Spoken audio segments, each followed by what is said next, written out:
Good luck. Hello, everyone. I'm happy to welcome you today to our Journey's latest online webinar, Data and Beyond, a deep dive into Canadian startup visa statistics and trends. Thank you, everybody, for being here. I see that we have already 108 people connected. Thank you, everybody, for taking the time to be here. We have almost 300 people registered, so we're probably expecting around half of that or 60% of that. So we really, really appreciate everybody spending the time to to to be with us today. Let's take a few minutes.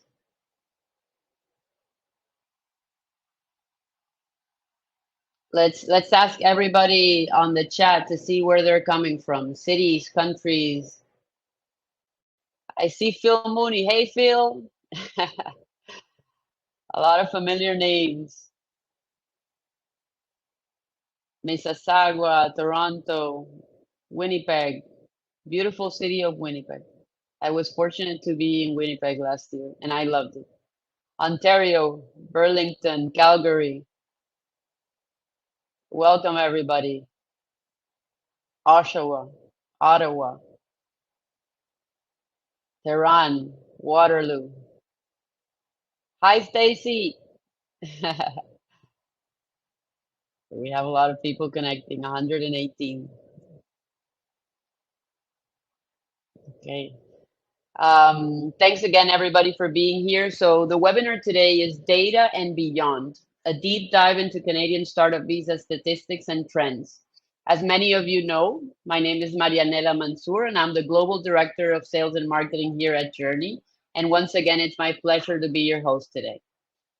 Today, it's going to be a very unique and interesting discussion, a little bit different than what we're used to. Um, while we're waiting, I want to introduce Joorney to anyone who might not know us. For those who don't know us, I want to restate our mission. We are on a mission to empower international entrepreneurs and professionals in their life-changing endeavors through our immigration business plans. Our business plans are custom tailored to meet the requirements of a range of immigration programs in both the US and Canada. And our focus today in today's discussion is based on the Canadian startup visa and some fascinating statistic that we're going to cover to tell the story of what has been happening with the startup visa for over the past 9 years. I want to also take the opportunity to introduce our guest. So to help us take a deep dive into the numbers, we're here with Mary Yazdani. Mary is an accomplished entrepreneur in Ottawa and the CEO of not only one but two companies, Genesis Link and Robo Safety. Her background is in computer engineering, and she has been recognized for her efforts in the Ottawa business community. Mary is a business consultant, and she's an amazing partner for Joorney, and we've been working together with Mary for 4 years now. Mary was amazing enough to share the availability of this data with us through IRCC and also support us. And along with our amazing data team at Joorney to be able to get insights from a sea of data that we receive. So please join me welcoming Mary as our special guest for this Joorney webinar on the data behind Canada's Startup Visa program. Welcome, Mary. Hi, Marianella. Thank you for the kind introduction. Thanks for having me here. I just also want to say hi to everyone who is here with us, and I hope everyone gets some good insights from this webinar. Amazing, Mary. Thank you so much. Okay. So as everybody usually knows, if you have any questions, please, we're going to have a Q&A sessions at the end of our session today. So please write down any questions you have on the questions section to the right-hand side, okay? And we'll try to answer them as much as we can. I wanted to say that the information that we have gathered here today is information provided us directly by IRCC, okay? And also a disclaimer that we always like to remind everybody is that we are not immigration lawyers or immigration consultants. So everything that's shared here is regarding data provided and also out of professional business experience from the industry. And that goes for Mary as well. So just to keep that in mind. Okay. And a little bit of a recap about what we are going to be seeing. So, first of all, we're going to dive into the data from IRCC over the past 9 years, as I mentioned. We're going to talk about PR applications, work permit applications, processed, approved, submitted. We're going to talk about the breakdown of the different countries, the breakdown of the different designator organizations and how their numbers are looking. And we're also going to talk about criteria such as age, education, and a little bit about processing times. Okay. I think I've covered that. So then once we do that, we're going to also discuss with Mary a little bit about what's been happening with those applicants after they get the letter of support and before they are going to get their PR. What is happening? IRCC is getting back to some of these companies. What are, or not companies, but applicants, they are getting back and asking about their progress, right? And this is a popular topic these days. So Mary also has firsthand information because she has worked with some of these startups, and she knows firsthand what are those topics that IRCC is looking for these startups to have progress on. And while we do that, I'm also wanting to present additional products and services that Joorney has put together after the letter of support. Um, and I'm going to talk a little bit about that after, but as you know, we are usually or currently we have been helping startup applicants with the business plan, the pitch deck, and sometimes financial models at the moment where they are going to ask for the letter of support from a designated organization. So now we're thinking, what can we do with our products and services to help them beyond the letter of support and also for them to get progress towards their PR? Okay, so a lot to cover. So let's get started with the data. Okay, let me see if I can expand. Let's see. Okay. Okay. Perfect. So let's talk about graphs 1 and 2. First, here I have a filter where I can change between work permits and PR. So first, I want to share about work permit applications. So I wanted to show that here we have in 2019 there were 92 submitted applications under the startup visa program for work permits. And in 2022, it increased to 565, and that's an increase of 514%, which is huge. And that's, I mean, that's showing that there's a lot of people who are submitting these applications for work permits, right? If we see the PR applications, we also see a huge increase. If we see 2019, we see 1,193 submissions in 2019.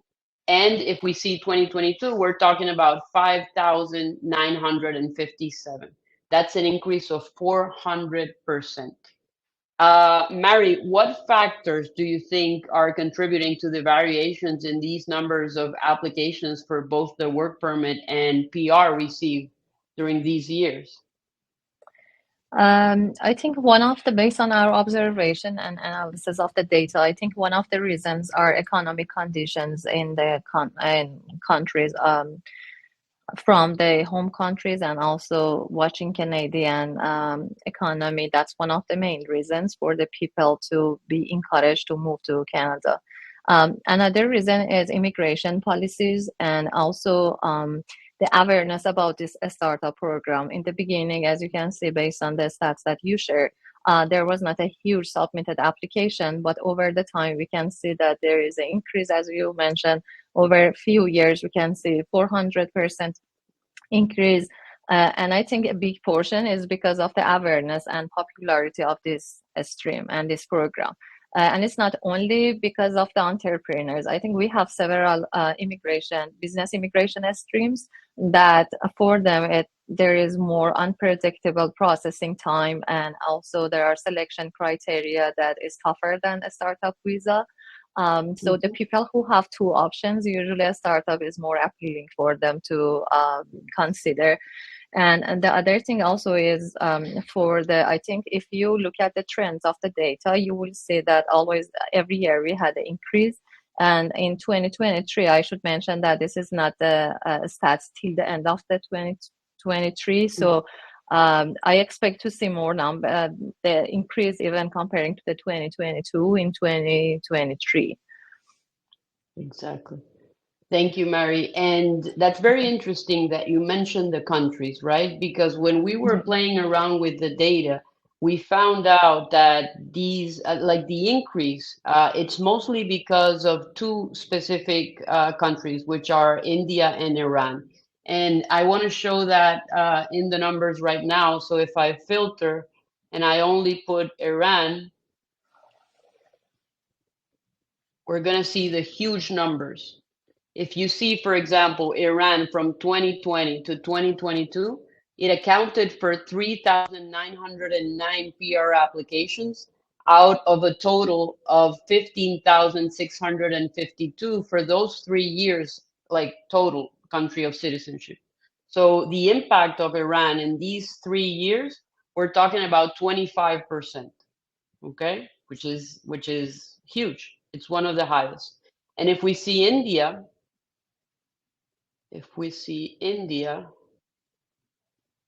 we see that India had 2,400 during those same 3 years. So we're talking about 15%. So if we account for what Iran and India have at the same time, we're talking about 40% of the applications are coming from those two countries. So this is interesting, Mary. And you are from Iran, Mary. So you know firsthand that, I mean, the political situation, like you're saying, is definitely impacting the. I mean, the fact that they are interested in going to Canada, right? And then it Yeah. depends, of course, in the strategy that they have for immigration, what path they decide to take. And to piggyback a little bit in what you said before, Mary, and I remember I discussed this with several immigration consultants in the past. They were saying that startup visa is an option after other streams or programs are not an option for several applicants. So it's interesting what's happening with the program. Of course, we need to also remember the purpose of the program itself. It can't be forgotten, right? This is Yeah. meant for startup talent to come to Canada and use Canada as a platform of creating jobs, innovating, and expanding on a global scale, right? Yes, exactly. We will talk later about the stats based on each country and the categorization based on each country. But you are absolutely right. I think one of the main reasons for the entrepreneurs and in general people to leave the country, and it's not only for the startup visa, for other streams, you will see that Iran doesn't have a like population similar to China or India, but unfortunately, there are so many people that they like to leave the country due to economic and instability of the political situation and sanctions, especially for the entrepreneurs. It's really hard to have some predicted growth or to have any growth at all there with these sanctions. They have to close their businesses. And I think Canada is a good market for them to for growing their business. Yes, indeed, Mary. Thank you. And it's good that you're from Iran because there are a lot of insights in the data that are coming from Iran. So that's very special. Okay, so now let's go to graph number 3 and number 4. Um, Here we see the PR applications that were processed or withdrawn. So here we only have approved, refused, and withdrawn. It is year by year from 2014 to 2023. And a little disclaimer that 2023 is from January to November. So here we have in red the refuse percentage by year, and we have in green the approved percentage in green, okay? And then in gray, we have the withdrawn. If we see the total number, if we see the total percentage, we see 77.95% of approval rate of the startup visa program with the PR. And then the refusal rate is 16.17%.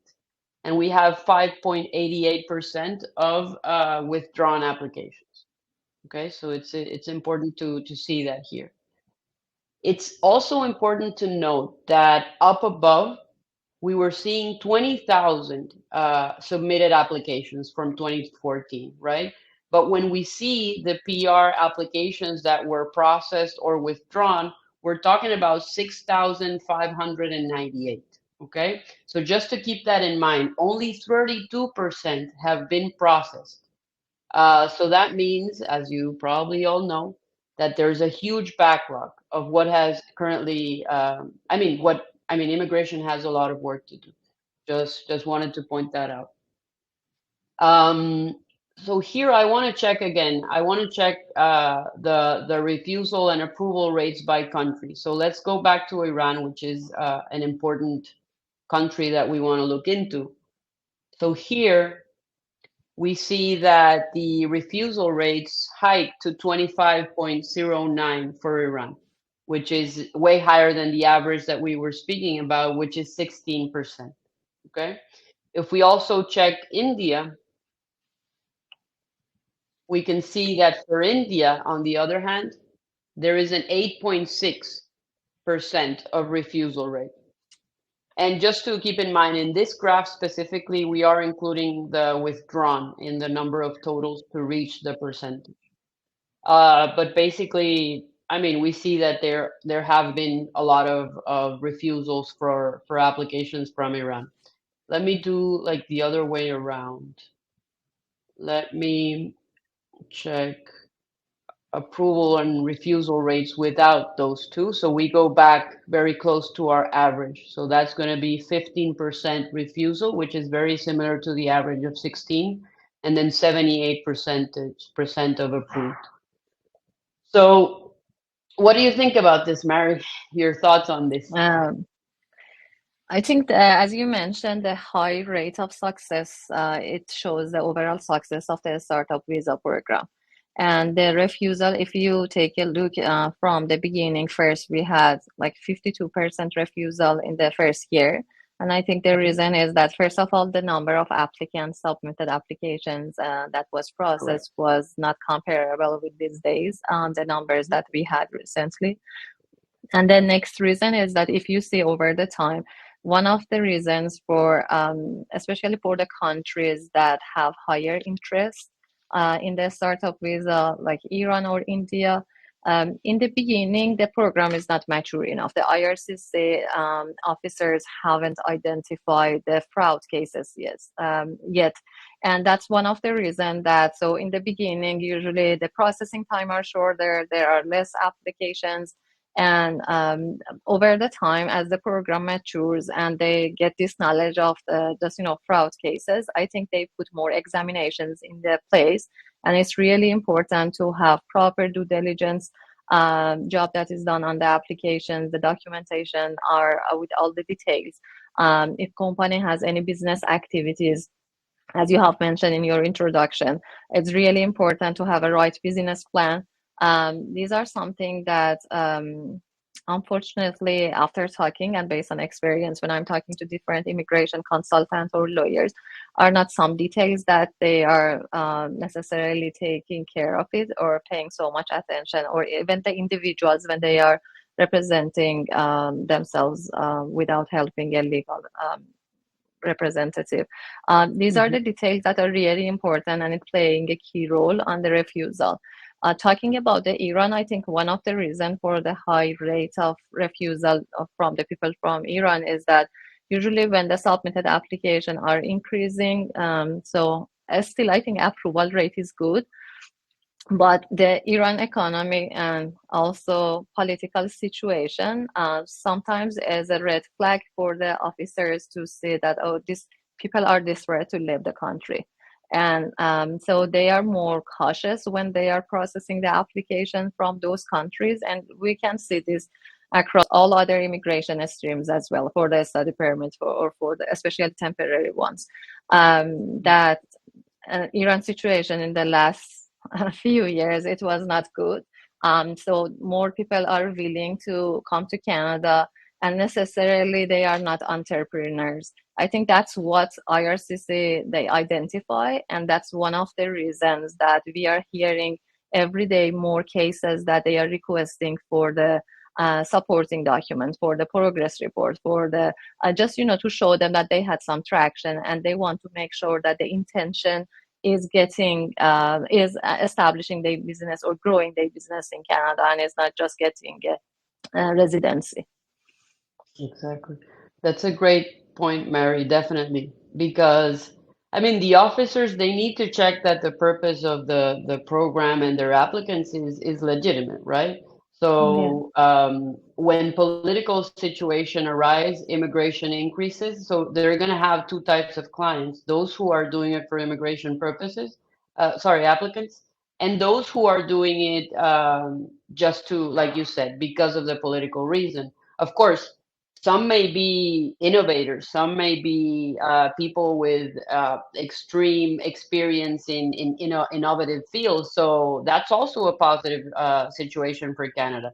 Because of the political situation, they will probably get a lot of valuable talent coming from Iran, which is a lot of the approvals that are happening as well. Mary, and you did mention about the numbers. So that's very interesting to see. So here we only see the percentages, right? And like I Yeah. mentioned, this is only 32% of the applications that have been processed. But if we see the absolute numbers, you can see that there are so many applications still processing that we will need to wait for immigration to get up to speed to see any clear trends in that regard.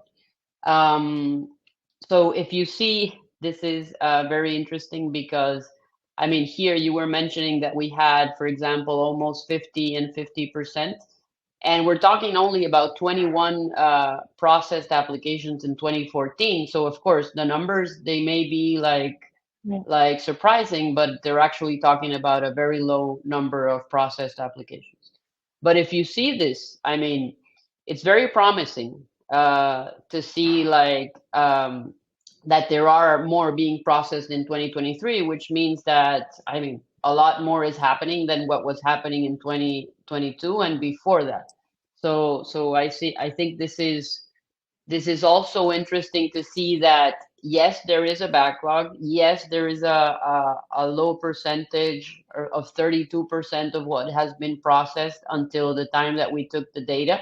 But then also, yes, that if they keep the pace of what they're reviewing to process, then I mean, things are going to get moving, they're going to get more dynamic, and people are going to get their applications processed sooner, right? Yeah, exactly. Perfect. And here, I just wanted to add one point here regarding the number of application that it was processed this year. For our startup teams that we were helping them with the business activities and also business services, we hear from the immigration consultants that they are working with that they had a good progress, especially the ones that they submitted the application, PR applications after the online portal. They are just processing much faster. They had good progress. They finished their medical and they received a AOR in a short time, comparing to the ones that was by mail. They were sending and submitting it by mail. And this is a good indication that the processing time also hopefully will decrease soon. And Mary, can you share how short it was? How long? Um, The last one Approximately, that I heard is a client, because you know that it depends on the country and also the of request from course. those countries. Um, like I heard 8 months, which I was quite surprised, and Okay. that was from South Africa. Okay, But okay. yeah, but from Iran, the one that I had, which was the shortest one, it was around 18 months. Based on my experience, Okay. I'm not saying this is the shortest, but based on my Of experience. course. Okay, thank you. Thank you very much, Mary. Yeah. Okay, so now let's move to our second dashboard. And here we're going to see more about what we were talking before, which is the PR applications by country. So here we are seeing all the applications. So we see the main countries as we were mentioning, Iran with 30%, India with 17%, Vietnam with 9%. We also have China with 7%, and we have Hong Kong with 7%. And then, of course, the rest of the countries. It's interesting that we were talking about the awareness of the program, the political situation. So I would like to do an exercise. So if I filter the previous years so that we only see 2014 to 2018, I want to show you that the share of countries used to be very different, right? So China at that moment had 23%, Vietnam 19%, and India 12%, while Iran was 9, right? And we saw that it jumped from 9 to 30 in the overall numbers. But we also see that these are less applications at the time, right? So now if we do the opposite, let me just share with you what's happening. And then we remove 2018 to 2014, then we come back to the same share that we're talking about, right? Because of the impact of that huge volume that we've seen in the most recent years. So Iran has 32% and India has 17%, which is similar just because, like I was saying, the increase that has been happening in the last 4 to 5 years.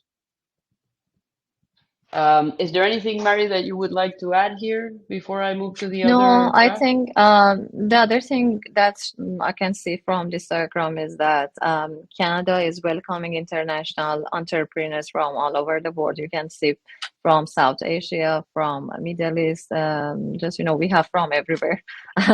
And this is a Exactly. popular stream that there is a good awareness in most of the countries. Exactly. And serving the purpose, making sure that those approvals really make it so that the startups are being launched, that they're making progress, they're having traction, etc. I mean, it's very important for Canada's economy that they get this right, right? Exactly. Yeah. So that becomes more and more important. Here we see the same information in a little bit of a different way. So here we see the top 15 countries by volume of applications, but we also see which ones or how many were approved, how many were refused, and how many were withdrawn. Um, Mary, do you have anything to add on this particular graph by country? No, the only thing is that we have talked about the political and economic situation on those countries, and I think that's one of the main reasons or awareness about the program. What we haven't talked about this stream, which is the main objective of the stream, is to attract entrepreneurs to Canada that they have innovative business ideas. I think also I should mention that this is a good confirmation that Iran, India, and Vietnam have good and a strong entrepreneurial ecosystem. Exactly. Yeah, and hopefully they are just, they will make the same thing in Canada. And to add to what you have mentioned in the previous slide was that you have mentioned that is important, the importance of having those continuous business activities. I just want to add um, that's one, in addition to, we have talked that this is one of the main reasons for the refusal, the intention, right? The intention is the Mhm. main reasons. And IRCC, I think it was end of summer 2023 that after announcement of the news, the famous news of a startup that everyone will get open work permit and they will shorten the processing time. What happened, which was surprising, they changed a little bit the policy for the work permit under a startup visa, and they Mhm. made it more difficult. They wanted the entrepreneurs to add for the urgent business reasons that what are the significant benefit to Canada. So I think now they are focusing more on that part, making sure that the main objective of this startup visa program are met. And people should consider this for the success of their application. Exactly. Thank you, Mary. Yeah. Yes, and we see, like you say, Mary, I mean, this means that people are interested in the program, not only in Iran and India, that we're lucky to have entrepreneurs applying in Canada, but from all over the world. And the purpose again is to bring those innovative entrepreneurs that are willing to take risks and also reach great levels of success with like starting in Canada and then towards North America and towards the world. So it's nice also to see the varied list about the different countries. I wanted to go back here to the countries. I wanted to filter the type of designated organization that people are applying through. So if I filter, for example, only angel investor networks as a designated organization, there is a switch. So India becomes number one with 22%, while Iran 14% and Vietnam 12%. So it's interesting to see that when we filter angel investor network, there are certain countries that are applying more through that type of designated organization than others. And if we do the same for venture capital, we do see Iran strongly leading with 21 and China following with 20%. We also have India with 16%. And if we see business incubators, this is where the highest volume lies. And Iran is there with 37%, 15% India, and 8% Vietnam. Um, and I'm going to talk a little bit more about designated organizations and how the different applications vary depending on the designated organization. So it's a little bit of an introduction of what we're going to be seeing next.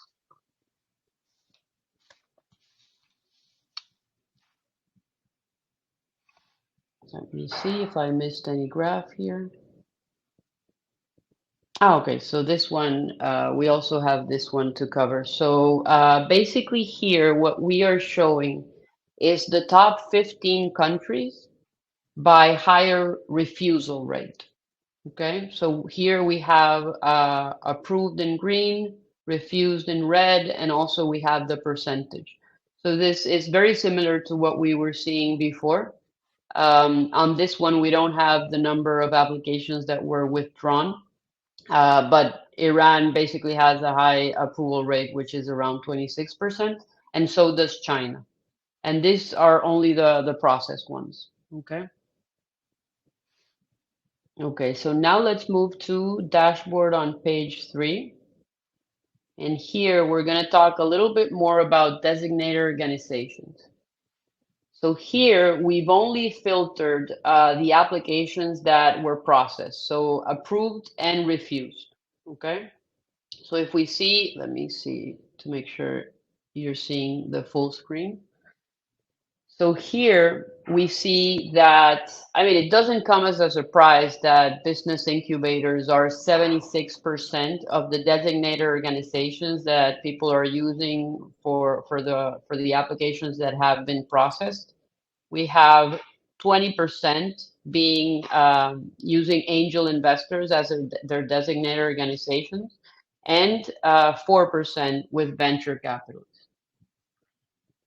There's another interesting data point here, which is the fact that both angel and venture capital applications that were processed increased a lot from one year to another. So here you see, let me see. So you see here angel investor processed applications, 174, increasing to 748, which is huge, right?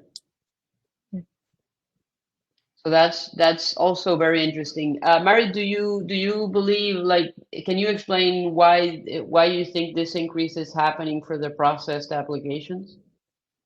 I think one of the reasons are over the time, more organizations are applying to be the part of designated organizations for the IRCC.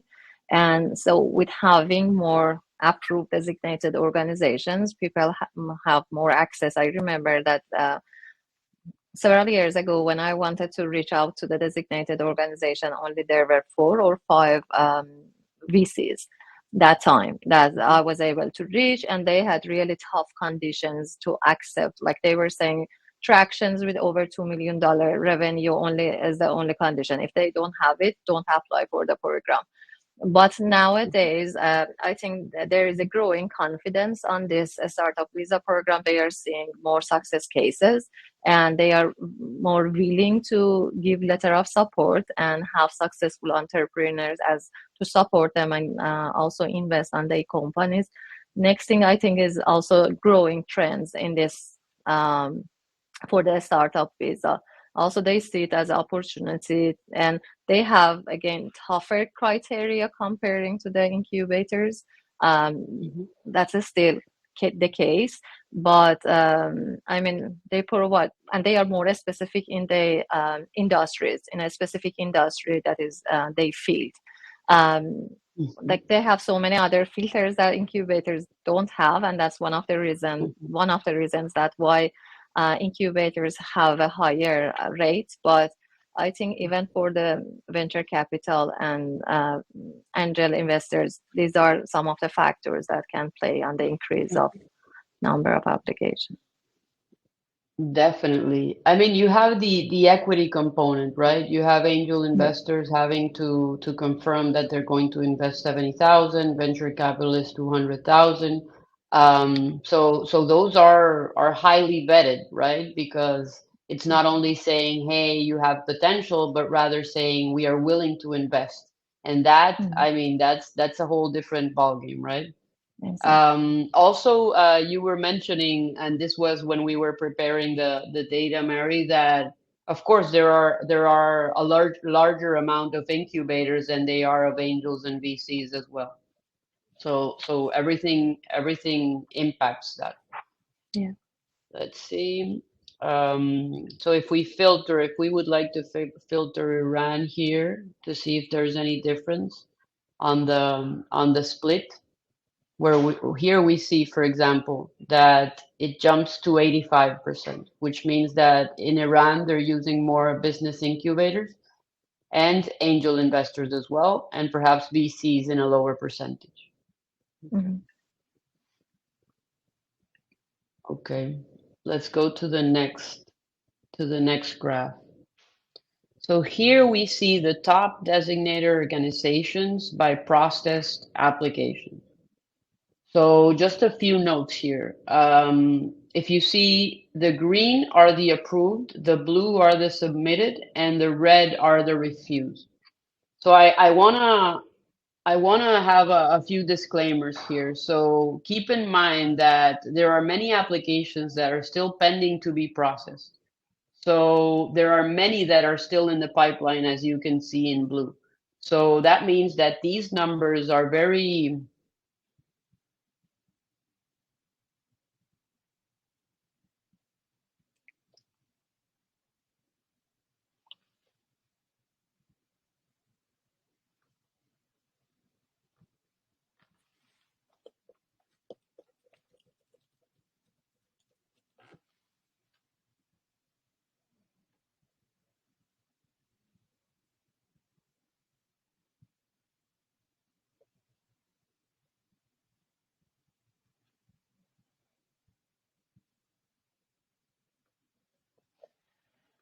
Um,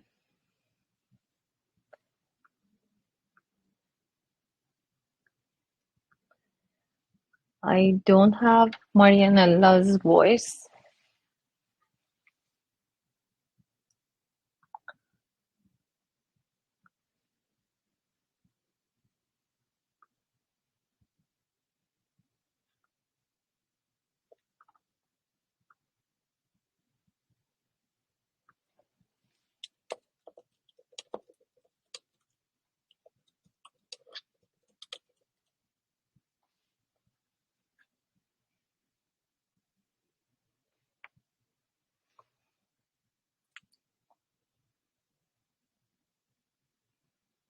Hmm.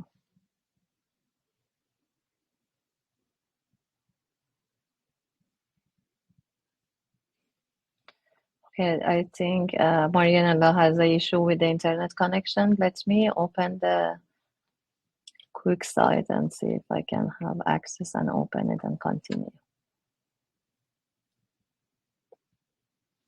Yes, I can. And here, share.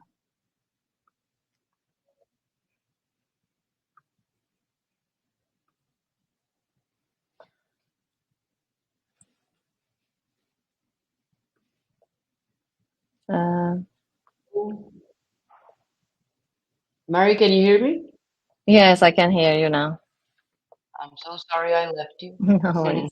you were sharing your screen?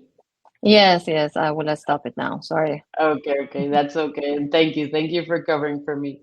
For some Yes. reason, the Wi-Fi got disconnected, but I'm here. That's a Okay. live webinar, so that's fine. Mary, until when did you hear me? Where we were talking about the fact that these are less applications that have been You processed had some, versus. yeah, disclaimers about the fact that when there are a big portion of submitted application that we don't have the Okay, results, we cannot. I think you were exactly. about to say that we are not saying these are the best, but it's based on the Exactly. volume, right? Yeah. Exactly.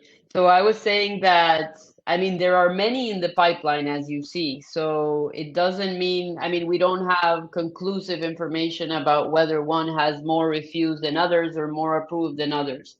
And I was about to say that some of these designated organizations are also new. I mean, some of them have been like in the program for many years before than others. So I was mentioning the example about PICA. I mean, they don't have a lot of refusals. They have submitted 918 and they have approved 63, for example. But again, they've been as an incubator for less time than others, right? So that's also important to consider. To consider.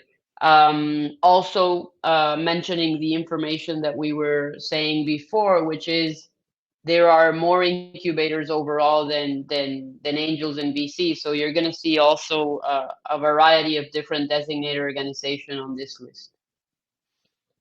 Do you have anything to add on this one, Mary? No, no, I'm good. Okay, perfect. Okay, and then let me share here. This is also very interesting. Um, So instead of focusing on the refusals, I rather we focus on which ones are the ones that, given the ones that have been processed, what are the ones that have a higher approval rate, right? So here we see that there are some that have approved and submitted, but they have no refusal. So everybody that is on this graph has basically 100% approval rate up until now, right? We see Arete Pacific Tech. They have 33 approvals of over 416 also that have been submitted and are pending. Innovation Cluster, North Forge Technology Exchange, they have 54. Oak Mason Investments, they have 52 and 52. So these are several examples. And I want to go back here just to talk a little bit about this. We have Vantech Angel Network with almost 3,000 pending to be processed, but as of now, they have 353 approved and 59 refused. We see Biomedical Commercialization Canada, so it's 461 approved versus 102 refused. So if you only see refused and approved, you see that the percentage of refuse is around 25%, a little bit less. But then again, they have almost 3,000 applications in the pipeline. Spark, 109 refused, 464 approved. Empowered has the most approved despite the fact that they have less applications, and that's something important to point out. So Empowered has 805 approvals and 91 refusals. York Entrepreneurship, 575 approved, 165 refused. Canadian International Angel Investors, 404 approved, 92 refused. We have TBDC, 286 approved, 58 refused, and then you have 744 also waiting, right? And PICAP, I also mentioned the number. Keiretsu Forum, 217 approved, 44 refused, and still almost 1,000 to be processed, okay? And here, as I was saying, I mean, if you see the numbers, these are people that haven't gotten a refusal.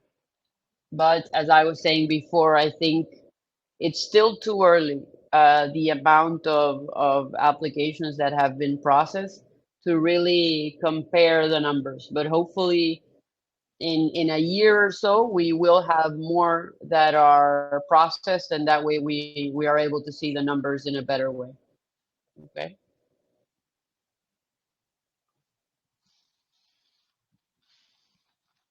Okay, so this is very interesting.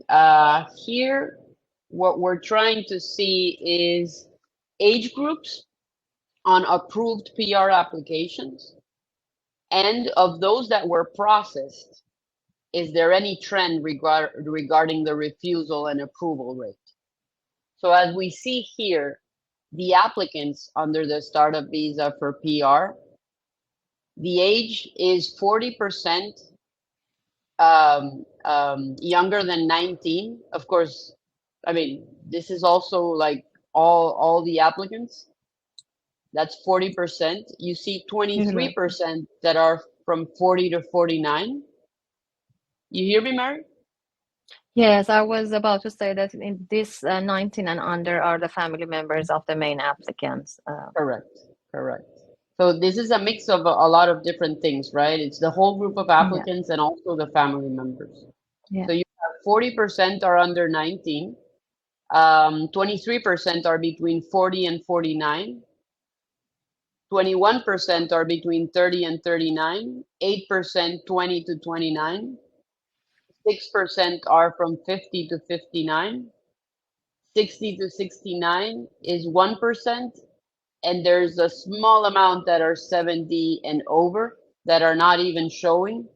And I would say it's the only one that is showing like a very high rejection rate.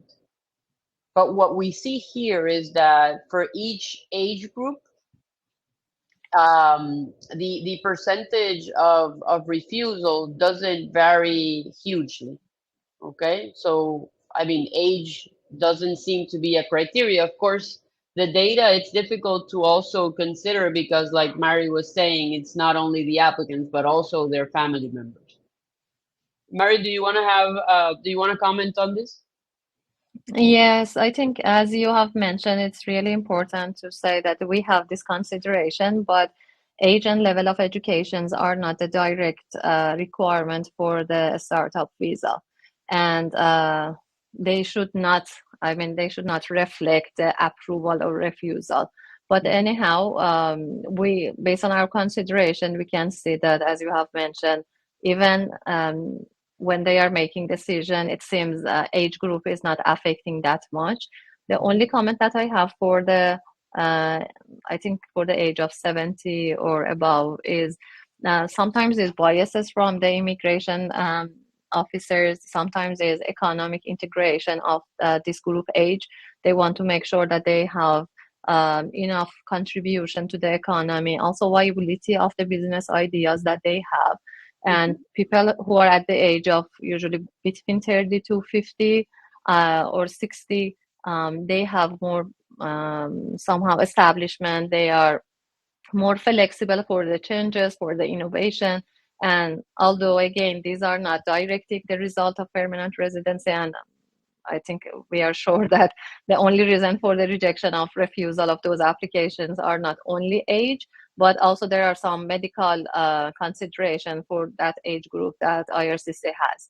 Also, there is another consideration for the intent to reside. They want to make sure that these people are not looking for a home for their retirement, and they really want to just pursue with the business activities and the business growth. Yeah, I think, but it's important to know that these are not the main factors and direct Exactly. factors for the decision making. Definitely, Mary. And we're looking at age right now. So it doesn't matter. Age doesn't matter in love and in the startup visa. And if we see education level, um, we see it's very varied. Secondary or less is 29%, bachelor's degree 26%, master's degree 18%, none 13%, PhD 4%, diploma certificate 3%. So again, very varied. As Mary was saying, it doesn't mean that it's a factor. If we see doctorate, PhD, actually that's where the refusal rate is actually the highest. So it's 21%, right? So I believe what Canada is looking for is, I mean, people who have also been in the industry that they're going to do a startup for, so that it's also relevant and they're coming to really make an impact on what they know about. And of course, integrating the technology component, etc. Some of these may have experience related to technology, but not necessarily reflected on their education level, but rather the experience. Okay. Okay. And last but not least, and this is very, I would say, this may come very familiar to many people here. These are the processing time in months coming from IRCC. Some of you may consider this to be valid information. Others say that this is not as reliable, but at least we all agree that they have been increasing and they are very long right now. And that being said, I think it opens up also the discussion of our next topic. And I'm going to stop sharing here. So it brings us to sorry, go ahead, Mary. Sorry, just here I wanted to add something that it's so disappointing for some of the applicants or potential people, that entrepreneurs, that they are thinking which stream is the best for them to immigrate, and they have a consideration regarding the long processing time for the startup visa. I just wanted to emphasize the stats that you have shown in the beginning, that in 2023, and that was not the whole year of 2023, based on the stats, we can see that they process over 2,000 or 3,000. That is not comparable with 400 in the 2022. So we are hoping to see reducing this processing time. And I think this is what is happening based on the new applications that are getting submitted, that they receive faster processes, faster updates comparing to the ones that was submitted 3-4 years ago. Exactly. And we've seen that the popularity of the program has increased a lot for many different reasons. But imagine the processing times being more reasonable. I mean, Canada would benefit from a lot of interest from different entrepreneurs that are looking to use Canada as that platform. Sure. So I'm going to quickly share. I'm going to switch up some things that I had for now, Mary. I want to focus now on what IRCC is requiring from those applicants that are between the letter of support and PR. Because a lot of people are talking about this. People have received letters from IRCC. Some of them have like a very short amount of time to reply, and they are basically asking, what is the progress that you've done in these past months? So you have information firsthand because you're working with some applicants that are in the pipeline. Tell us about what IRCC is requesting. Um, since 2 years ago, I think that, yes, it was since 2 years ago, we started having some requests from not our own clients, because with our clients, we are helping them from the ideation and reviewing the idea till getting the letter of support. And after that, also some other business services for the business activities that they are performing. What it was interesting was the requests that we were receiving from the other applicants that, like, for maybe 2 years ago, before the time that they reached to us, they submitted their PR application. The immigration firm that was working with them or themselves, they haven't done anything. They didn't have, even none of them applied for the work permit to come to Canada. And they were requested for the update on the company, because on the business plan, everyone is talking about some milestones for the next 6 months, for the next year, and objectives of this startup, and they have financial projection, they have some amount of investment. So it's normal, and I think that's natural to see that IRCC, after 2 years that they start processing the application, they are asking that, oh, okay, based on this business plan, you have mentioned that by now you should have this and that, right? You should have this much traction. Can you show us the documentation? Can you give us the update? Or regarding, I included those titles that they are asking in different sectors. One of them is regarding the HR. How many new hires did you have, Canadian hires or just permanent residency? As this is one of the significant benefits that everyone is mentioning on the business plan. Or they are asking about the office space. Send us the copy of the lease agreements that you have, or any potential clients, any LOI, any LOS from any potential clients, or any agreements that you sign with the clients. If it's a business idea that needs some regulation and certificates, they will ask about that. And also they ask about the market research, some like progress report. If it's a technology application or something in this area, usually they are asking for the MVP or prototype. They want to see some real thing that happen on these startups, or they are asking for the tax filing. They are asking for the investment that they have mentioned on the business plan. So what is crucial is to make sure, and usually IRCC is not providing a timeline that is for 6 months. They will have only few weeks to 1 month to prepare all these documents and send them to the IRCC. After we had requests, we were usually prioritizing this request and see which one can be done in a short time if nothing was done, or if they did something and it was not enough, we were helping them to just, to prepare a good and solid report showing that. And it's not report, I'm not talking about the documentation side of it, I'm talking more about the activities, right? That they may ask. Or there were some startups that they even didn't have a website, any digital presence. So that's normal if they are getting rejected, because the intention that they were talking about, it cannot be genuine even if they don't have any presence. So these are some of the services that IRCC is asking, and it's a long list. We see that based on each company's readiness level, they are asking different documents. Okay, this is very interesting, Mary. Business development, market analysis, MVP, legal compliance, branding, marketing, websites, grants, loan services, HR services, business consultation. And I love that you mentioned that, because it brings me to my next topic. My next topic is that at Joorney, we've identified that a lot of different applicants for the startup visa, they do get support from their designated organizations, but there are some things that perhaps they need a little bit of more help on, right? Let me just pull up this document.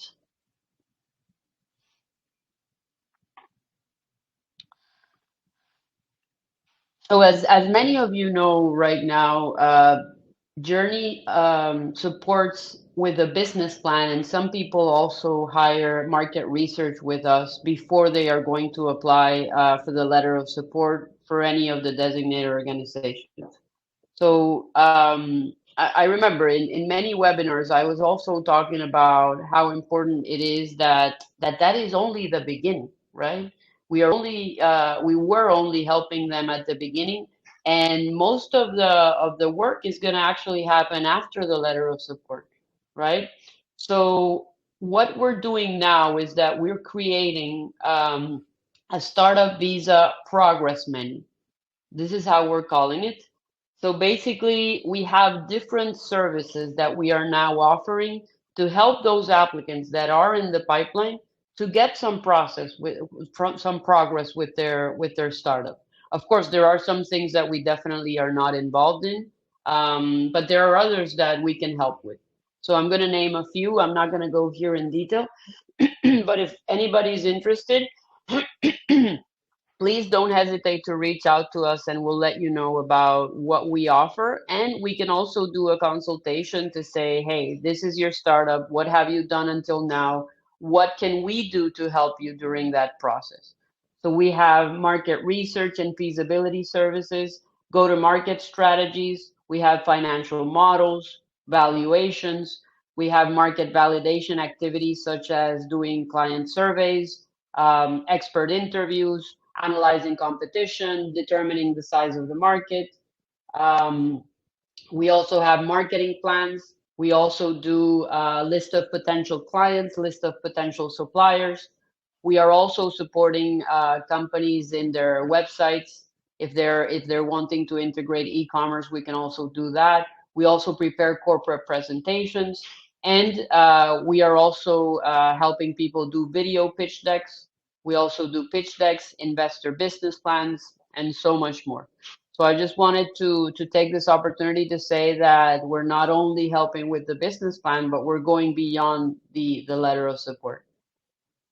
And a little bit of an exclusion, what I mean, those are the things that we do, but what don't we do? I also try to clarify that. So we're not going into incorporation or legal progress. We don't do that.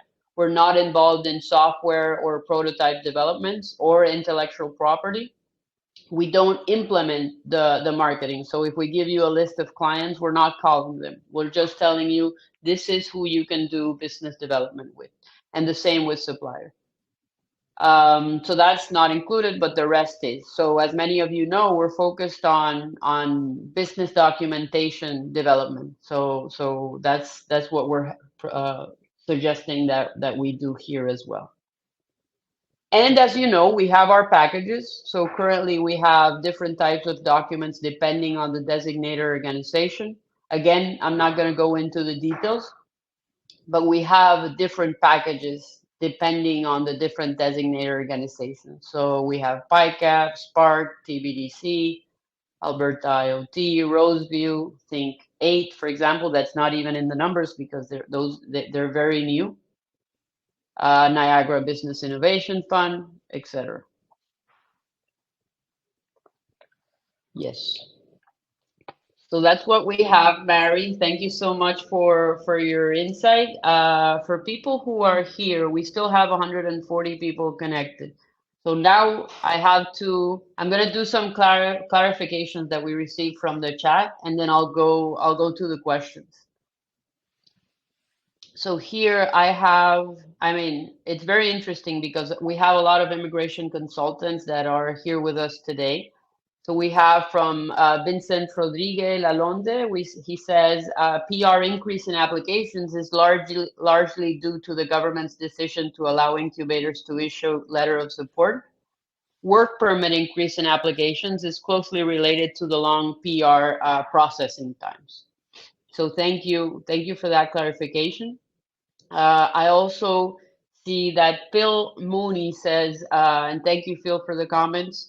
Another reason why the program exploded is that arranged employment points dropped from 600 CRS to 50 points in late 2016, meaning many business applicants no longer had a path to PR through programs such as LMIA, C11, etc. So now the startup visa became an alternative. Phil also says that AOR and medicals are processed in a different process stream than the actual assessment for PR. Okay, let's see what other comments we have. Startup visa is expected to soon become more similar to PNP. entrepreneur streams in terms of the work permit before the PR, the actual operation of the business, etc. The only advantage is that startup visa is still a federal program. This is from Juan Hao. I mean, this is very interesting because the startup visa is one of the programs where before, I mean, the fact that you implemented or executed the startup itself wasn't a requirement, right? But it is to other streams. And it seems with these things that IRCC is doing and asking for is that they are becoming more strict about the implementation, the fact that these are legitimate startups that are going to be happening. Phil is saying the startup visa is a program for innovators first who can gain PR and not a program for those whose first priority is immigration. And I think we definitely agree. Um, and other comments says that sadly also one of the reasons why the startup visa applicants spiked was because of the suspension of the Quebec investor program. So these are some comments that we're receiving. Who can have the say? Yes, so yeah, it all comes down also to determining by the officer whether an idea is innovative or not, right? That's one of the most important things.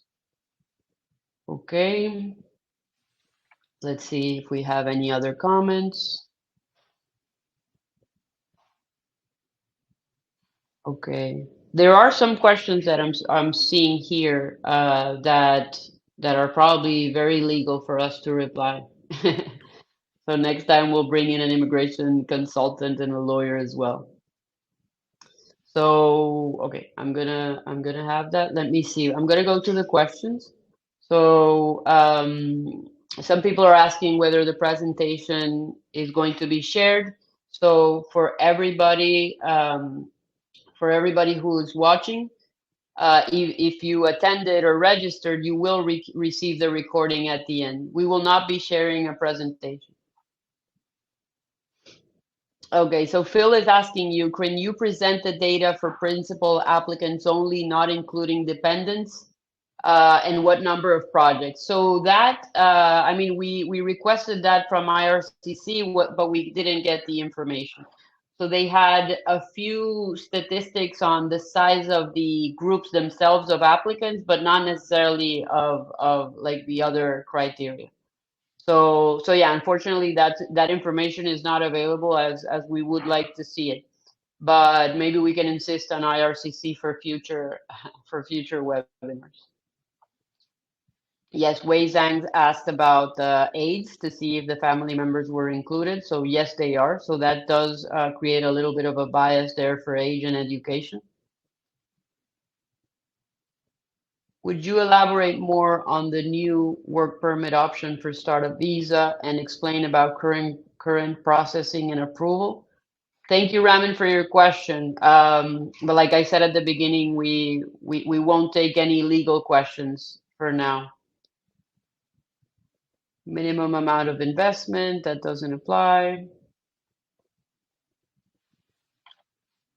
You said we have a question of how far do you see the future of the startup visa?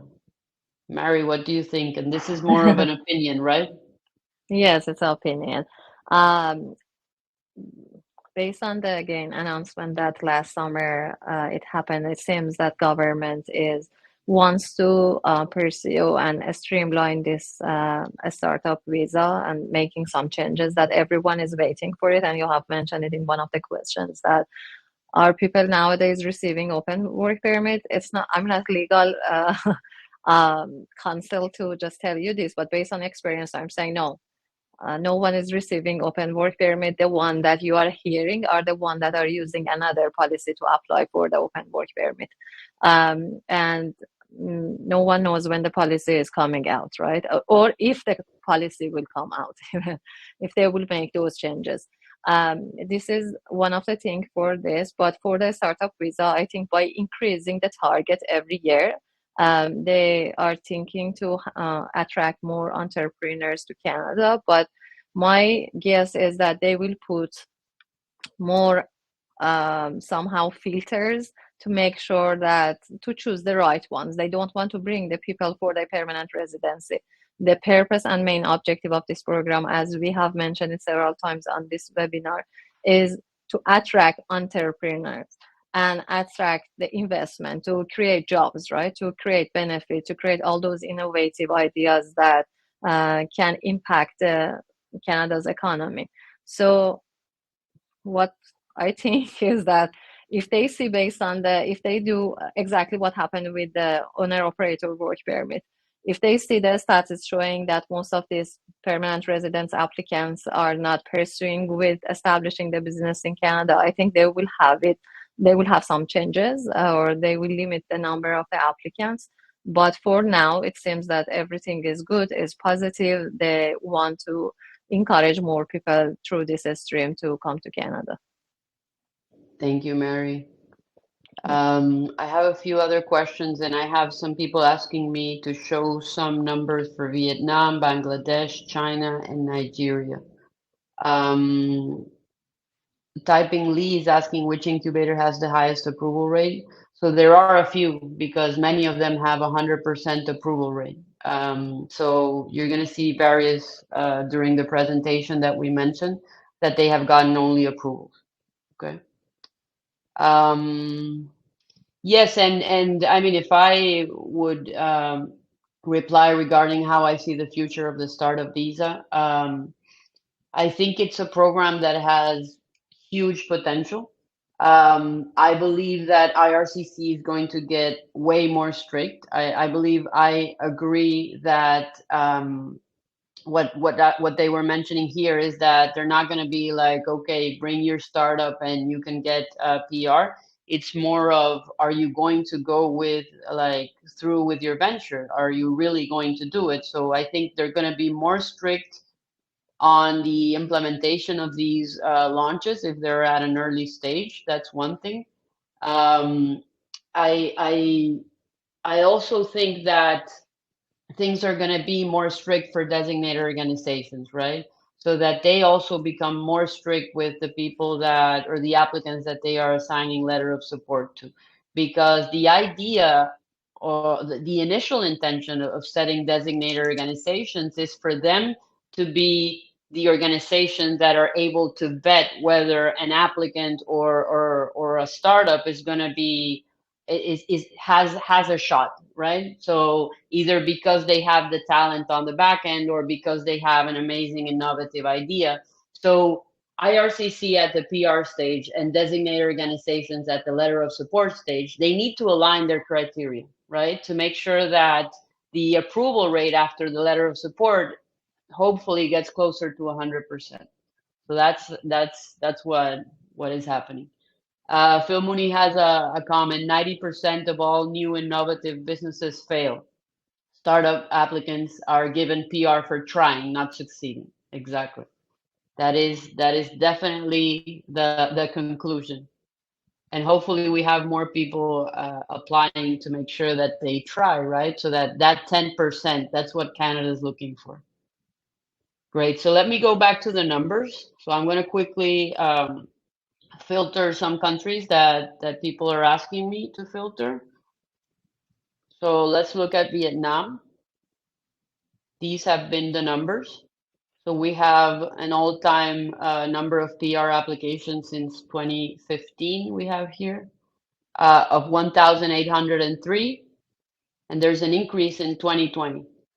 And then it has gone lower from there. Let's see. Let's pick Bangladesh was also a question. So we have, since 2016, we have 231 applications. And we see that 2022, that's where they are the most. Okay. And then if we see China, China's an interesting one. 1,444. And we see the top years being 340 and 317. So it's interesting because we see like it's not necessarily a trend that all countries are increasing on their applications. It's certain countries that are showing the increase, and others it has been fluctuating. So it's important that that awareness that we were talking about the start of visa, that hopefully it expands, of course, to all countries. And somebody asked Nigeria. Let's see the numbers for Nigeria. 2,291 since 2014. And here we do see the trend of the increase. So definitely more popularity on the program.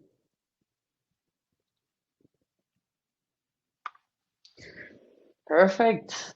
Okay, so I believe we've covered everything. Let me see if we have any questions. Yes. Okay, Mary, so if you have any closing remarks, I would be happy to hear them, and any message that you want to give to people who are watching, who are mostly immigration lawyers, immigration consultants, and also some applicants that may be on the webinar as well. First of all, thank you again for having me here. It was great to share this data with the attendees, and thank you everyone for staying with us and listening to the just this data. Hopefully, these are all is giving you good direction about the just success rate, about what are the main consideration for the IRCC. For the success of your client, if you are individuals that are applying and interested in this program, hopefully you've found good information. What I want to share is that I saw a couple of questions regarding that business idea, or the businessman or businesswomen that they have some doubts about the idea. Definitely we can help you. I think at the chat they will share the contact information from Yes. Genesis Link. Please feel free to reach out to us if you have any question and we haven't answered your question in this webinar. Thanks again, Marianella, for the great webinar. As always, your webinars are so insightful. They are giving good information to everyone that is looking for the immigration, and even for the immigration specialists, I think still is useful. Thank you so much. I don't have any other comments. Thank you so much, Mary. So yes, I want to say thank you to you, Mary, because the webinars are only as good as the guests that we have in them, right? So thank you for also exposing us to the data available from IRCC, to helping us analyze it on a business level. We usually do also webinars that are more related to the immigration topics themselves. So probably we can have another one because I see also many questions that are more legal than business, right? But I think there's an overall message that we need to take here, and it's the purpose of the program, the purpose of the startup visa. That is the main reason why officers are deciding to do one thing or the other. So, I mean, like you were saying, the intention, the fact that it's legitimately a startup that's coming from any other country, either new or already with any traction abroad, etc. I mean, it's back to basics. Is it innovative? Do you have experience in what you're doing? Are you going to create jobs? Is it going to scale globally? So it's basically back to basics, and making sure that is always the priority of somebody who is applying. Of course, there are immigration situations for people that may change the course of action, but perhaps they want to immigrate, but they are also capable of this entrepreneurship that can lead them to be aligned with that purpose of the startup, right? Um, and then going back to what you were saying, Mary, about what IRCC is looking for. As I mentioned, Joorney is helping not only with the business plan, but also after the letter of support, we now have a menu of services that we offer to make sure that those applicants on the pipeline are not only receiving education about what they should be doing, but actually doing it. Market research, valuation, in-depth interviews, getting lists of suppliers, of clients to then connect with them. We are here to support you. And in the case of Mary, she also provides a lot of support with many of those applicants that are in the pipeline, because some of them may receive the letter and may need more support at the time where they receive the letter, so they can reach out to you, right, Mary? Yes. Yes, Exactly. that's right. At any stage of and the main activity of Genesis Link is helping a startup, not necessarily the startups that are for the immigration. So even if they got their permanent residency, they came to Canada and they really want to proceed with any other business services, definitely we can help them. Exactly. And after 4 years working with Mary, Mary is amazing, and we can bet Thank you that so journey. Thank you much. so Thank you much, so much. I Mary, appreciate it. and thank you so Thank much, you. everybody who's watching. We still have almost 110 people connected. Thank you so much for being here. Until next time, Thank bye. you. Bye. Bye.